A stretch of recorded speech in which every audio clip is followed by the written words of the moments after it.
Avant de vous lancer corps et âme sur une Via Ferrata, eh bien n'oubliez pas de regarder le niveau de la Via Ferrata. C'est écrit en général sur les guides, on vous explique tout ça.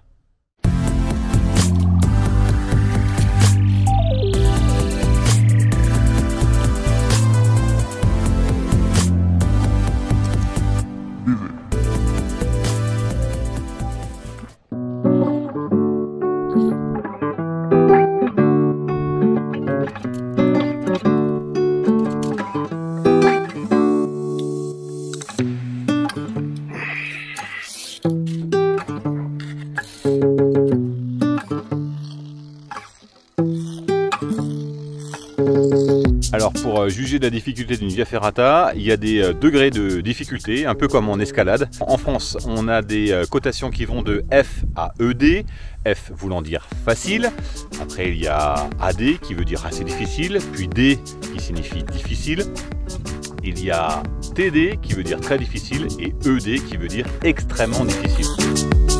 Sur les cotations internationales, souvent ce sont des lettres qui vont de A à E, A voulant dire facile et E voulant dire très difficile.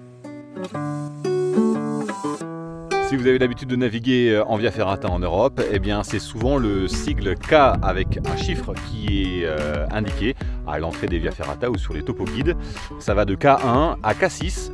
K1 voulant dire facile, K2 voulant dire peu difficile, K3 voulant dire assez difficile, K4 voulant dire difficile, K5 voulant dire très difficile et K6 voulant dire extrêmement difficile. Il y a une légende qui raconte qu'il existe également une cotation ABO, abo pour dire abominable. En fait, il n'y a que 2 ou 3 Via Ferrata en Europe qui ont une partie qui se passe en abominable.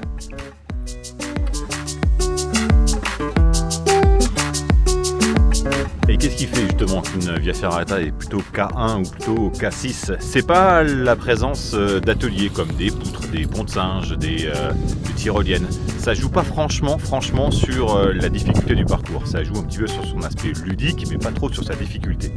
Une Via Ferrata de niveau K1, donc facile, elle sera plutôt en pente, pas verticale, pas forcément verticale. Et c'est souvent des roches qui s'apparentent à de gros escaliers. L'exemple même du K1. Sur une K1, il y aura rarement des parties déversantes, même légèrement.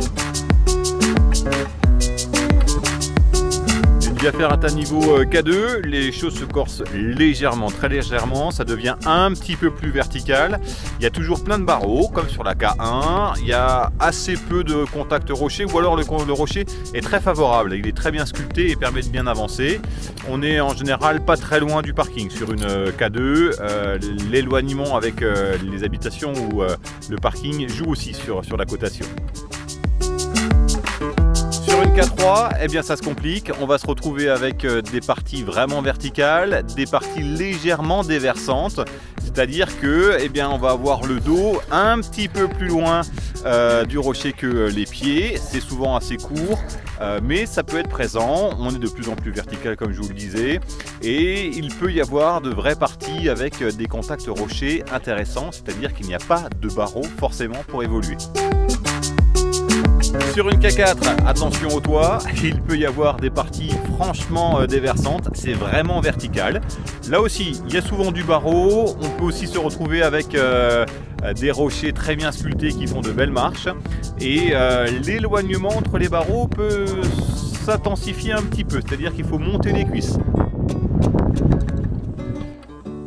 Sur une Via Ferrata niveau K5, là, ça se corse franchement. Alors K5, ça peut être le coup d'un passage, c'est-à-dire dans une Via Ferrata de K3, il y a un petit toit optionnel avec une belle avancée, on a le dos franchement retourné.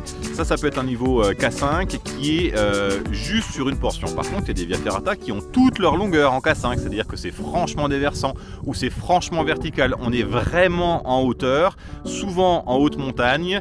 C'est vraiment difficile, il faut avoir les bras souvent tendus pour ne pas être trop fatigué, il faut même se vacher très fréquemment pour se reposer.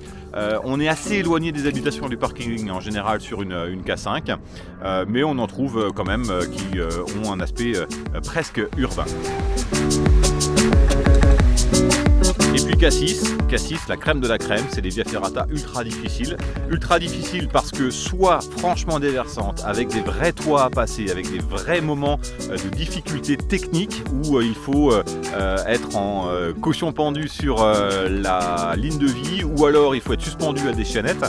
Le Dobenhorn par exemple en Suisse est une K5 K6 parce qu'elle est très longue, elle fait 1000 mètres de progression.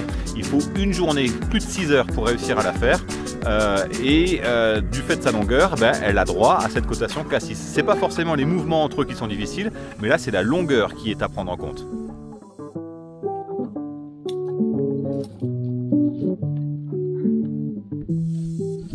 Super. Allez.